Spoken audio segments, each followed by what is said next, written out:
gonna hit something in life that's a lot tougher than you, and it's gonna test your will, and it's gonna test your heart. If it's just about you and if it's just about the product, it will crush you. Every day I get up, I understand. And somebody in the free world that's looking at me to see if I'm gonna keep going. And so I can't quit. And so I went back to school the next week after they had just saved my life. I was back in class. I had to learn how to write all over again. I had to learn how to walk all over again. I had to learn how to tie my shoe all over again. I had to learn how to bathe all over again. I had to learn how to live life all over again. Never one time did I say, let me go home, I need a break. Life is going smoothly, then the bottom falls out. Everything is coming up roses, then the bottom falls out. Everything is working out in his favor, and then the bottom falls out. Somebody ought to be able to testify that life starts going your way finally, then the bottom falls out. A parent is sick, and you have to take care of them for years. Ever got a witness here? You worked on the job 35 years, and now you're laid off. You plan your retirement, and now you have to take care of your grandchildren. You plan for life to work a certain way, and then the bottom falls out. You're looking for this, and God sends family.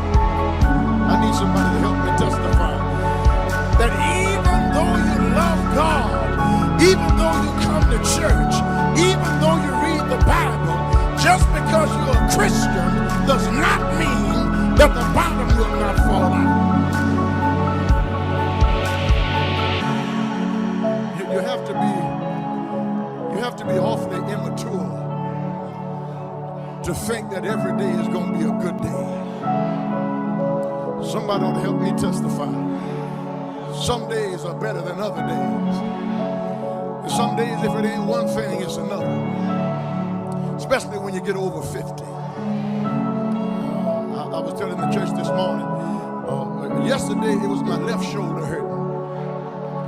And I got that straight this morning. Now it's my right shoulder hurting. Then if it's not your shoulder, it's your leg. If it's not your leg, it's your back.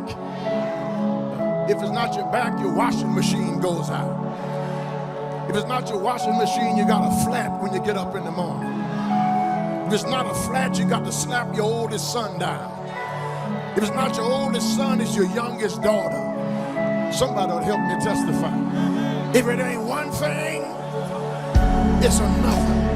It's 3, 4, 5, 6 things.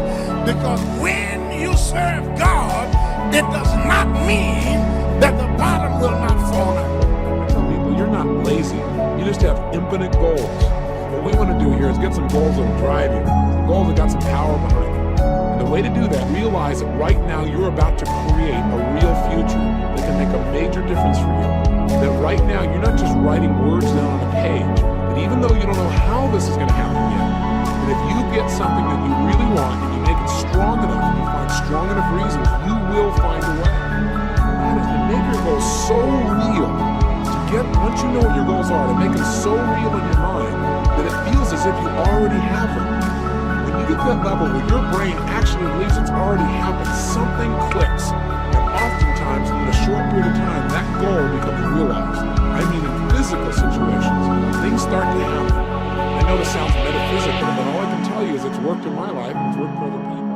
The power of being able to create something first in our mind. Everything around you in your life right now started out at one time as a thought. I mean, think about it.